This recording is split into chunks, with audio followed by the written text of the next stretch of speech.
কোন মাকে কষ্ট দিয়েছো জানো? কোন বাবাকে কষ্ট দিয়েছো জানো? যুবক,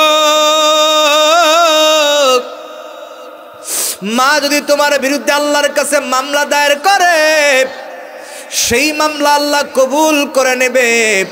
আবার তোমাদের জন্য মা যদি ভালো দোয়া করে, নেক দোয়া করে, সেটাও আল্লাহ কবুল করে নেন। আবার বদদোয়া করলে সেটাও কবুল করেন কে? মাকে হাত তুলে বদদোয়া দিতে হয় না, মার কলিজায় আঘাত হলে সেটাই বদদোয়া হয়ে যায়, ঠিক কিনা বলেন? এই যুবক, খবরদার মাকে কষ্ট দিবি না, বাবাকে কষ্ট দিবি না। কিতাবের ভিতরে আসছে রাসূলের প্রিয় সাহাবা আলকামা রাদিয়াল্লাহু তাআলা আনহু দুনিয়া থেকে বিদায় হবেন, পাড়ি জমাবেন কবরে। ওই মুহূর্তে সাহাবায়ে কেরাম কালেমার তালকিন দেয়, তুমি যেহেতু দুনিয়া থেকে বিদায় হয়ে চলে যাবা, গড়গড়ানি চলে এসেছে। আর আল্লাহর হাবিব বলেছেন, কোন মুমিনের মৃত্যুর সময় মুখে থাকে যদি কালেমা, আল্লাহর হাবিব বলেছেন, মান ক্বালা লা ইলাহা ইল্লাল্লাহু ফাদাখালাল জান্নাহ। আল্লাহু আকবার বলেন। যে দিলে বিশ্বাস করে নিল, জবান দ্বারা কালেমা পড়লো, জান্নাত তার জন্য ওয়াজিব হয়ে যায়। রাসূলের সাহাবা, তুমি যদি কালেমা পড়তে পড়তে দুনিয়া থেকে বিদায় হয়ে চলে যাও, বিনা হিসাবে তোমার কবরখানা জান্নাতের টুকরা বানায় দিবেন কে? আলকামা, তুমি কালেমা পড়ো, কালেমা পড়ো। আলকামার জবান থেকে কালেমা বের হয় না, অশ্রু ভিজে ভিজে টপ টপ করে জমিনে পড়ছে। আলকামা কোনো কথা বলতে পারছেন না।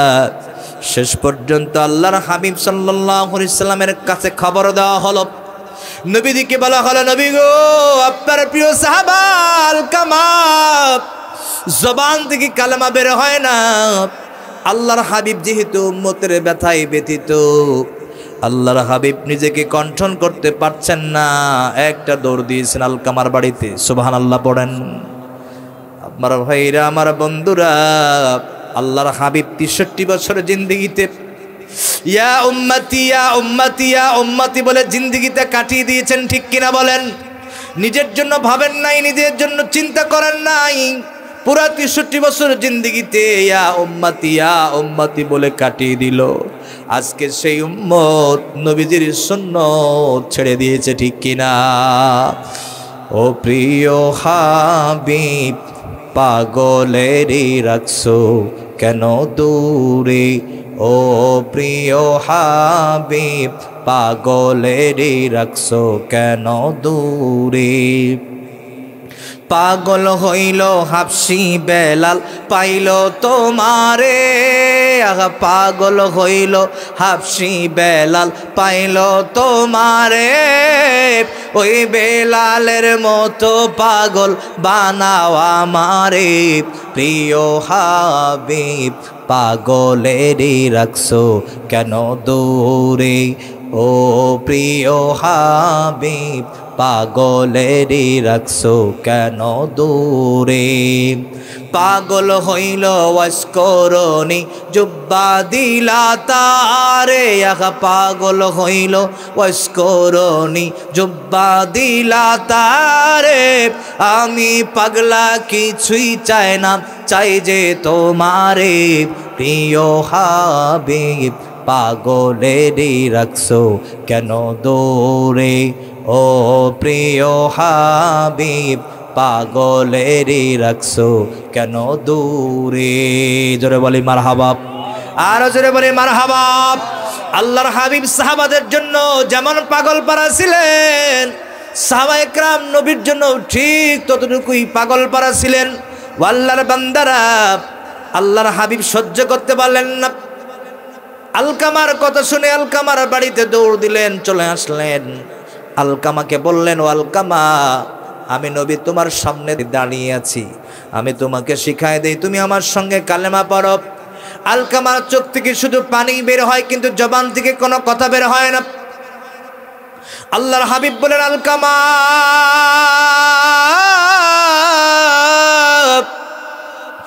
আমি নবী আমার জবান থেকে তোমারে কালেমা শিখায় দেই। পড়েন লা ইলাহা ইল্লাল্লাহু মুহাম্মাদুর রাসূলুল্লাহ।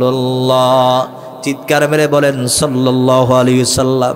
নবীজি জান্নাতি জবান থেকে আহ্বান করে, তারপরও তার মুখ থেকে কালেমা বের হয় না, জবান থেকে কালেমা বের হয় না। আল্লাহর হাবিব পড়ে গেলেন মহা চিন্তায়, গবেষণায় পড়ে গেলেন, মোরাকাবায় পড়ে গেলেন। এতবার তাকিদ করার পরেও কেন তার জবান থেকে কালেমা বের হয় না? হঠাৎ করে আল্লাহর হাবিবের মনে পড়ে গেছে। দেরি করে নাই, আল্লাহর হাবিব সাল্লাল্লাহু আলাইহি ওয়াসাল্লাম আলকামার মার কাছে গিয়া ডাক দিছে, ও আলকামার মা, তোমার কাছে একটা প্রশ্ন করতে চাই, যথার্থ জবাব দিবা। বলো বলো। আলকামা তোমারে কষ্ট দিয়েছে কিনা? এই কথাটা বলতে দেরি হয়েছে। আলকামার মার চোখ থেকে পানি বের হইতে দেরি হয় নাই। আল্লাহর বান্দারা, শত বেদনা দিলে যদি চেপে রাখেন, আর ওই দুঃখ যন্ত্রণার কষ্টের কথা যদি দিলে মনে পড়ে যায়, চোখ থেকে পানি, জোরে বলেন তো, বের হয় কি হয় না? আলকামার মাকে যখন প্রশ্ন করা হয়েছে, আলকামার মার চোখ থেকে পানি বের হয়ে গেছে। আল্লাহর হাবিবের আর বুঝতে কষ্ট হয় নাই। আলকামা তার জীবদ্দশায় জনম দুঃখীর মাকে কষ্ট দিয়েছে। আলকামার মাকে বলছে, আলকামার মা, তুমি আলকামাকে ক্ষমা করে দাও। যদি আলকামাকে ক্ষমা করে না দাও, আল্লাহর জাহান্নামের আগুনে তোমার সন্তানটা পড়বে। আলকামার মা বলছেন, না, আলকামা আমারে কষ্ট দিয়েছে, যন্ত্রণা দিয়েছে, ব্যথা দিয়েছে, না, আমি আলকামারে ক্ষমা করব না। নাউজুবিল্লাহ বলেন। ও আল্লাহর বান্দারা, কত বেদনা মায়ের দিলে থাকলে মা এমন কথা বলতে পারে? আমার বাব্বাইরা, আল্লাহর হাবিব তখন সাহাবা ইকরামদেরকে নির্দেশ করলেন, আমার সাহাবারা, আগুন জ্বালায় দাও, কাঠখড়ি তেল দিয়া জ্বালায় দাও, সেই আগুনের মধ্যে আলকামাকে নিক্ষিপ্ত করে দাও। নাউজুবিল্লাহ বলেন। আগুন ধরে দেওয়া হলো। সাহাবা ইকরাম তাকে ধরে আগুনের মধ্যে নিক্ষিপ্ত করে দিবেন।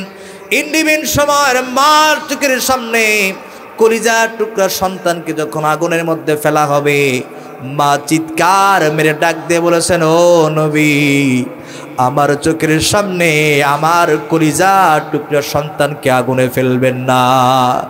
হায়রে মা জননী আমার, হায়রে মা জননী, মাগো তোমার মতো হলয় না কেহ, আমায় বুকে টানি, আঁচল দিয়া মোছে না কে,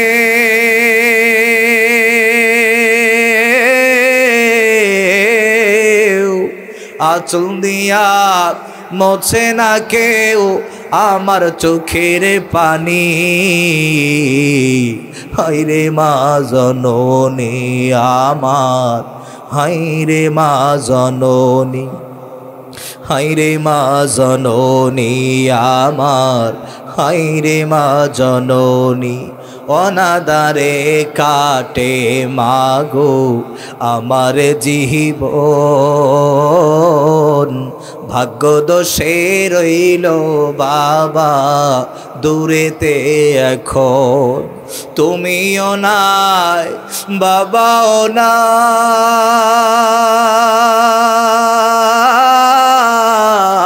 নাই, তুমিও নাই বাবাও নাই, দুঃখী আমি এমনি।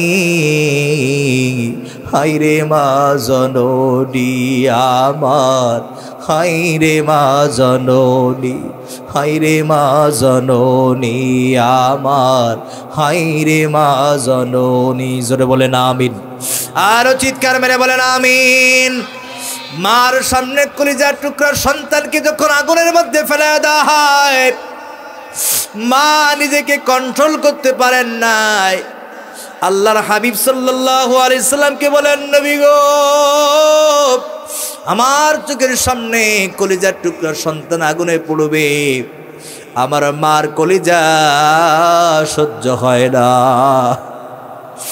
এই যুবক ভাইরা, মায়েরা গো, মাকে 10 বছর কষ্ট দিয়েছ, 20 বছর ধরে কষ্ট দিয়েছ, আজকে যারা মা জীবিত আছে, বাবা জীবিত আছে, রাত 12টার সময় মার দরজা খুলে মার ঘরের ভিতরে ঢুকবা, মাকে আসতে বলে মাকে একটা ডাক দিবা, মা, মার পা জোরে ধরবা। আল্লাহর কসম করে বলছি, মাকে যত কষ্ট দিয়েছো সব যন্ত্রণা কষ্ট ভুলে গিয়ে মা তোমারে মাফ করে দিবে, ঠিক কিনা? মাকে মা বলে ডাক দিলে মার হৃদয়ের কোনো কষ্ট থাকে না, কোনো যন্ত্রণা থাকে না, কোনো ব্যথা থাকে না। এটাই হলো পৃথিবীর শ্রেষ্ঠ মা। দুনিয়াতে টাকা হারাইলে টাকা পাওয়া যাবে, বউ হারাই গেলে বউ পাওয়া যাবে, সন্তান হারাই গেলে সন্তান পাওয়া যাবে, ক্ষমতা হারায় গেলে ক্ষমতা পাওয়া যাবে। কিন্তু জনম দুঃখিনী মা যদি হারায় যায়, জনম দুঃখিনী বাবা যদি হারায় দেয়, আল্লাহর কসম করে বলতেছি, লক্ষ কোটি টাকা খরচ করেও আপন মা বাবাকে পাওয়া সম্ভব নয়, ঠিক কিনা? আলকামার মা বললেন, নবীজি আমার সন্তানকে আমি ক্ষমা করে দিলাম। আল্লাহর কাছে দু হাত বাড়ায় বললেন, আল্লাহ, আমি আপনার কাছে মামলা দায়ের করেছিলাম, আল্লাহ আজকে আমি মামলা উঠে নিলাম, আমার সন্তানকে আমি ক্ষমা করে দিয়েছি। আল্লাহ তুমি আমার কলিজা টুকরা সন্তান আলকামাকে ক্ষমা করে দাও। হাত তুলে আল্লাহর কাছে শুধু এতটুকু আবদার করেছে, পিছন দিক থেকে কালেমার ধ্বনি বের হয়ে যায়। তখন পূর্বে একটু আগেই কালেমা পড়তে পারছিল না হযরত আলকামা, যখন মা তাকে ক্ষমা করে দিয়েছে দেরি হয় নাই, জবান থেকে কালেমা বের হয়ে গেছে। পড়েন লা ইলাহা ইল্লাল্লাহু মুহাম্মাদুর রাসূলুল্লাহ।